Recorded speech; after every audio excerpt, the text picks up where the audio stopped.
Yang pertama, ternyata untuk bisa bahagia, kita harus mampu menghancurkan egoisme dan menganggap diri kita sebagai manusia normal saja. Ini penting menurut saya ya. Menghancurkan egoisme itu yang tadi. Rasa benar, rasa penting, rasa tinggi, rasa hebat. Ini semua ego. Lebih kondusif kita merasa sebagai manusia biasa saja. Iya, saya punya kelebihan, tapi ya ada kekurangannya. Iya, saya ngerti bidang ilmu ini, tapi banyak bidang ilmu yang lain yang saya tidak bisa. Iya, saya ini manusia yang ada hal-hal yang dikagumi orang, tapi sebenarnya banyak juga dalam diri saya hal-hal yang memprihatinkan. Ini namanya hidup sebagai manusia normal saja. Jadilah manusia biasa saja.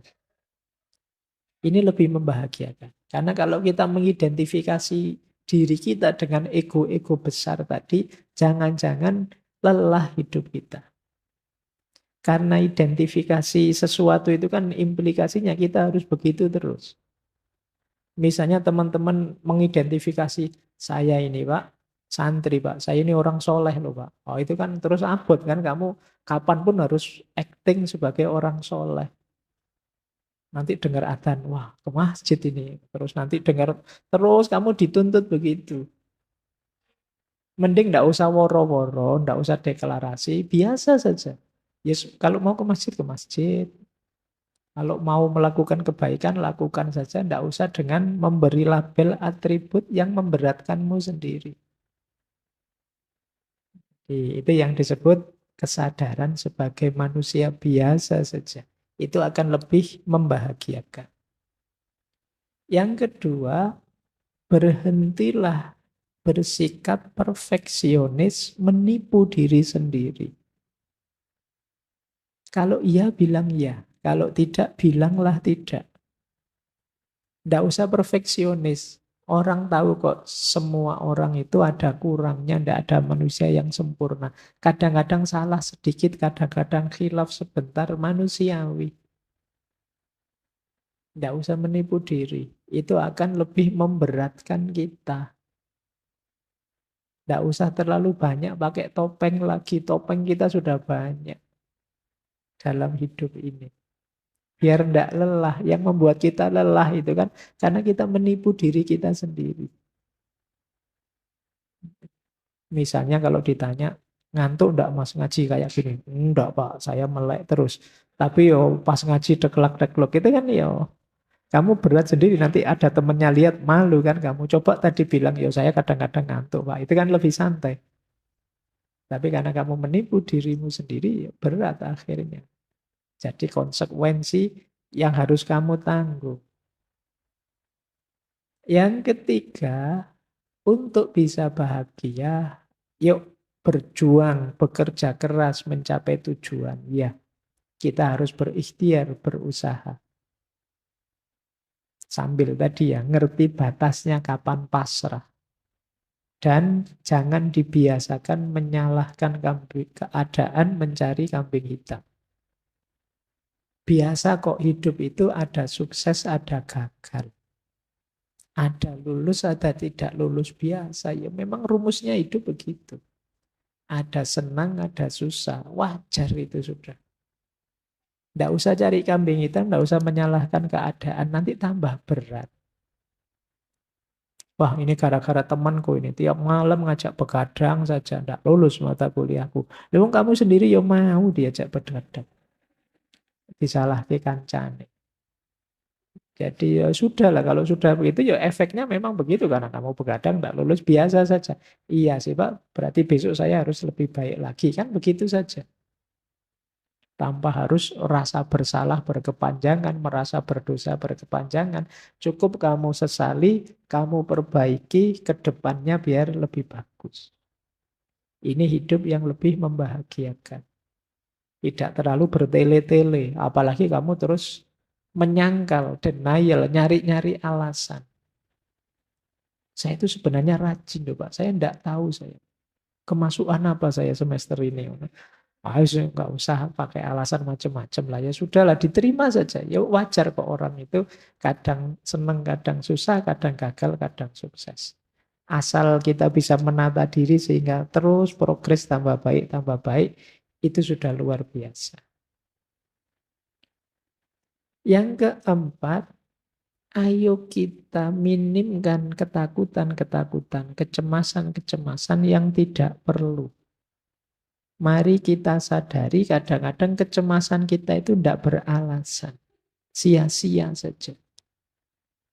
Cemas itu kan biasanya tentang yang akan terjadi ke depan. Yang akan terjadi ke depan kita tidak tahu. Biarlah jadi rahasia nanti. Yang penting sekarang kita berikhtiar semampu kita sebaik yang kita bisa. Itu saja sudah. Jadi hilangkan khawatir ini, khawatir itu. Pak, saya besok kira-kira ada jodohnya enggak ya Pak? Saya kok sampai semester gini rasanya enggak ada yang mau sama saya. Sudah usah dipikir itu. Jodoh di tangan Tuhan sudah. Ya kecuali kamu cuek, enggak ngurusi, ya bisa saja nanti lepas Tuhan, lepas tangan. Jadi, dong kamu sendiri ditawari bolak-balik ya kesuwen mikirnya. Jadi, ayolah.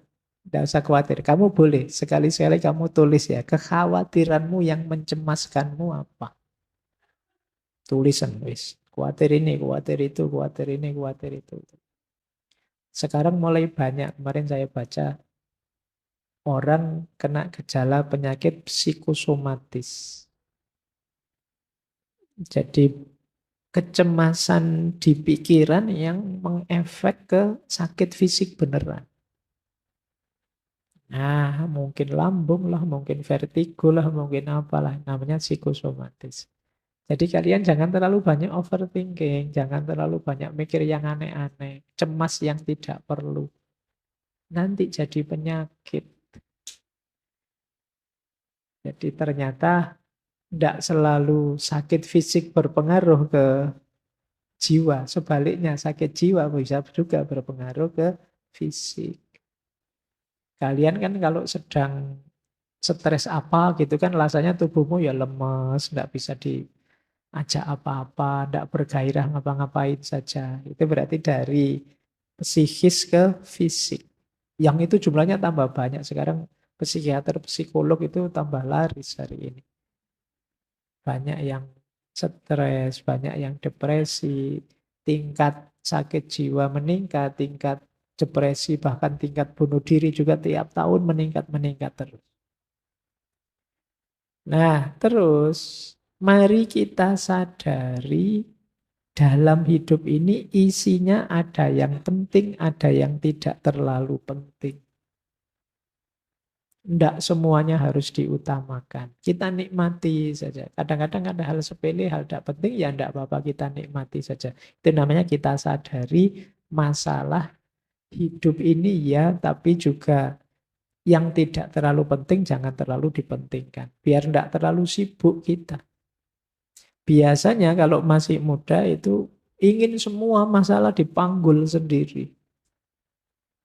Tidak hanya masalah pribadi, mungkin masalah kampusnya, masalah negaranya, masalah dunia. Wah, ingin diselesaikan sendiri. Iya, kamu boleh komen kecil-kecil, boleh usul sedikit-sedikit, tapi tidak semuanya harus kamu perjuangkan sendiri. Kamu harus punya prioritas-prioritas, biar hidupmu lebih bahagia. Kenapa Mas kok belakangan gelisah? Saya mikir peradaban manusia hari ini itu loh Pak. Ya, kalau sudah ngobrol itu diajak ke angkringan, saya ngangkring yuk Mas tak traktir wis. Daripada kabotan mikir dunia ya. Semikir kuliah saja pontang-panting kamu. Ya nikmati hidupmu. Kamu boleh usul, boleh punya gagasan ini itu. Tapi tidak harus semua masalah kamu panggul sendiri. Nah yang terakhir, cara menaklukkan kebahagiaan adalah jangan biarkan dalam situasi apapun pikiranmu macet. rasionalitasmu tidak jalan. Harus terus hidup akalmu. Jadi ini kuncinya manusia dan kemanusiaan itu kan akalnya yang hidup. Jangan dibiarkan kalian menjalani hidup autopilot. Nah, autopilot itu, loh tiba-tiba sudah seminggu ya. Kok cepet ya sudah 1 bulan ya. Itu kemungkinan hidupmu autopilot. Jalan seperti biasanya. Yuk mulai agak diseriusi.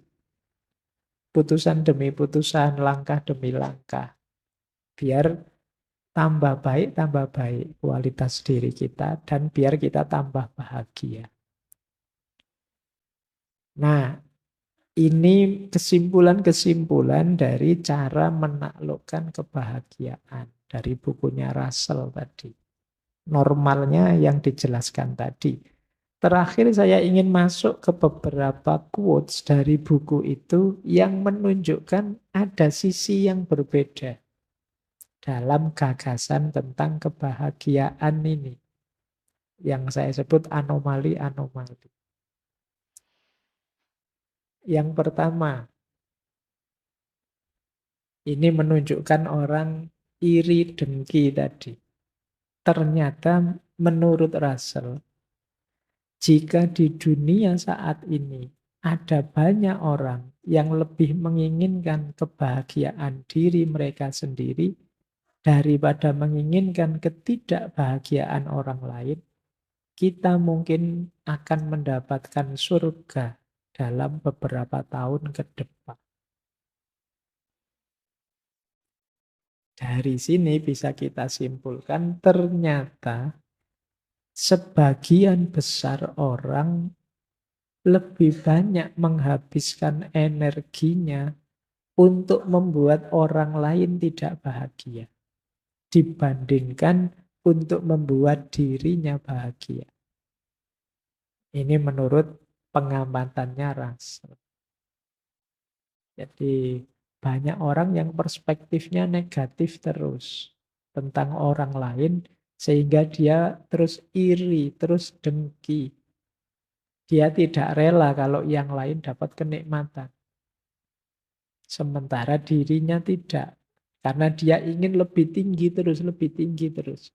Orang yang mindsetnya kompetitif tadi, yang dipenuhi rasa iri tadi, yang ada di pikirannya kan gimana caranya rivalku, sainganku, musuhku tidak bahagia. Dia tidak mikir gimana caranya saya bahagia. Yang dia pikirkan gimana caranya orang lain tidak bahagia. Oh, itu mindset seperti ini banyak kita temukan di medsos mungkin, termasuk apalagi menjelang tahun 2024. Itu banyak yang cara berpikirnya begini. Gimana caranya rivalku tidak bahagia? Entah dengan cara apa. Kadang-kadang bikin berita-berita bohong, hoax-hoax, dan lain sebagainya. Ini jenis anomali. Kalau semua orang berpikir gimana caranya saya bahagia, kata Russell, tidak lama lagi dunia ini kayak surga. Isinya orang-orang yang bahagia, ya orang bahagia itu berarti orang yang bersyukur. Nah, cuma ini mimpinya Russell, ya sulit sih. Orang itu kecenderungannya memang agresif, iri dalam dirinya, ada nafas namanya sabu iya. Ingin selalu menyerang dan menjatuhkan yang lain. Baik, anomali pertama ini. Coba kalian renungi ya, semoga yang hadir malam hari ini tidak ada yang di sini.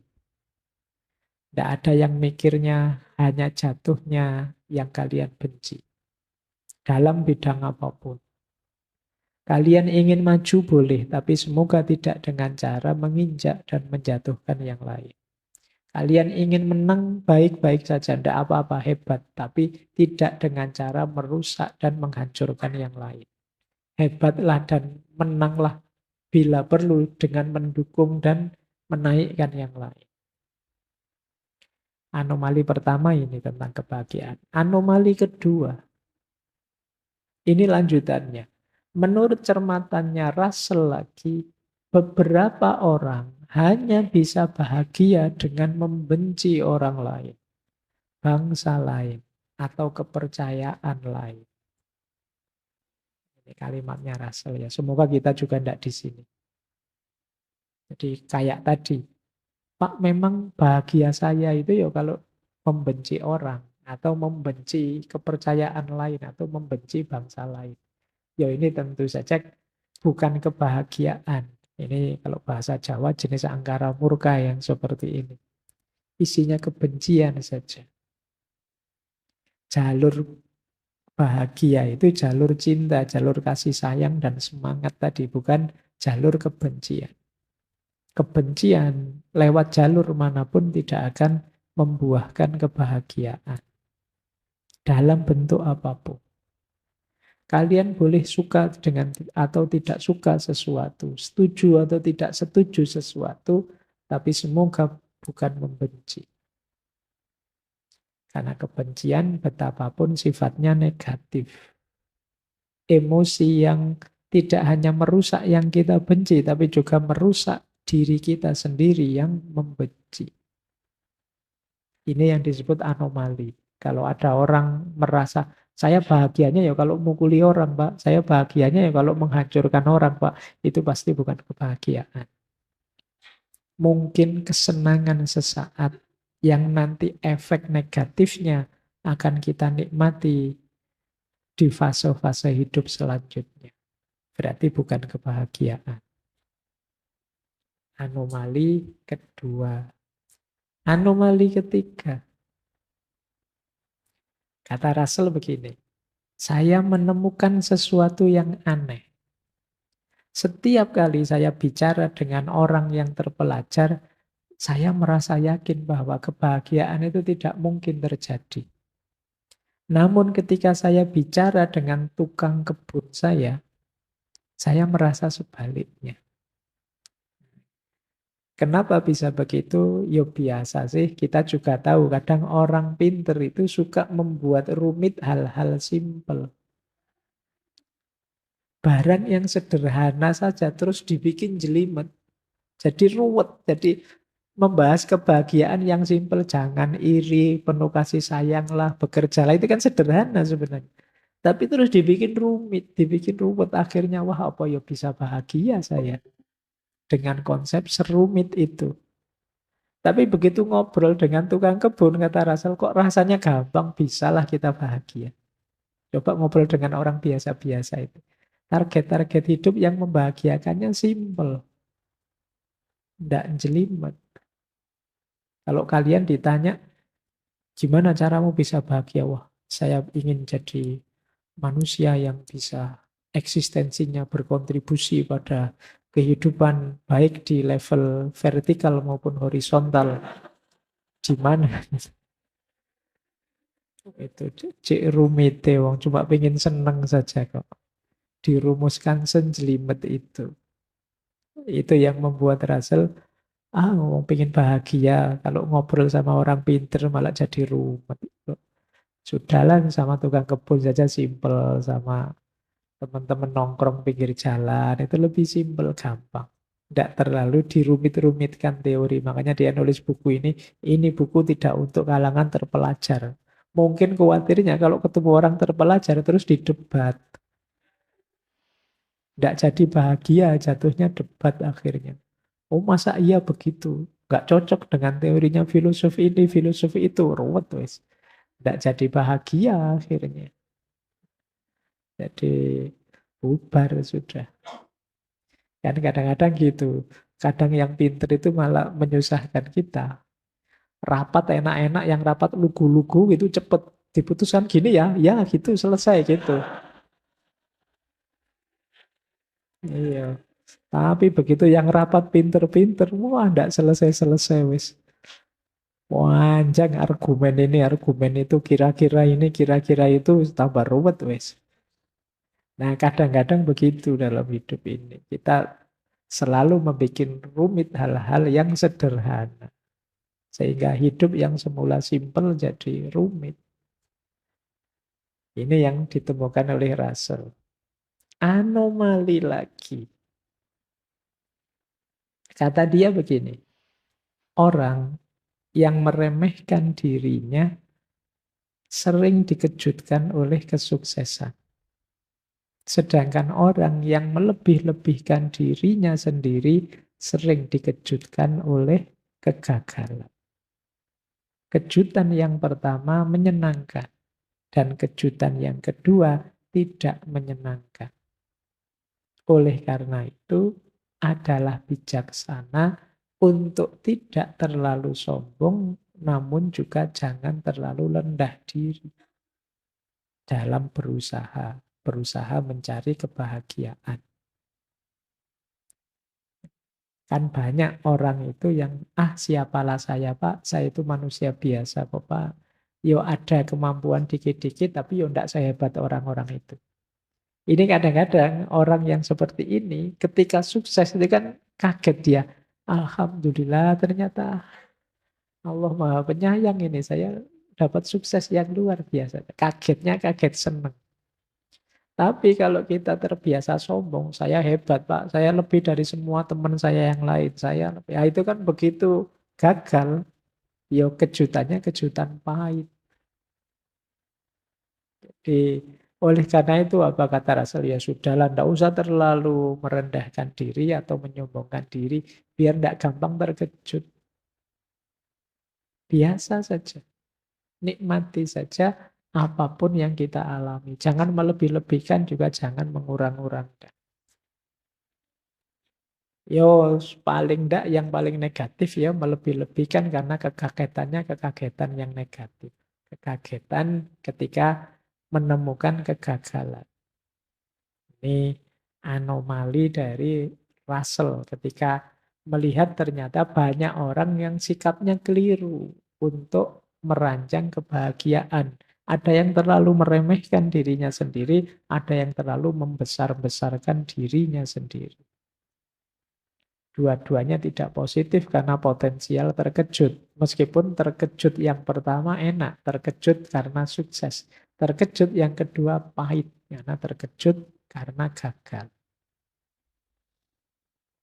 Baik, saya kira itu ya, teman-teman. Itu materi dari Russell tentang cara menaklukkan kebahagiaan. Persis seperti yang dikatakan Russell, ini tidak rumit.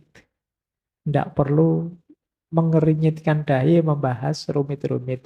Di masyarakat biasanya yang berjalan untuk meraih kebahagiaan ya rumus-rumus tadi. Tinggal bagaimana pentingnya kita menghidupkannya dalam keseharian kita.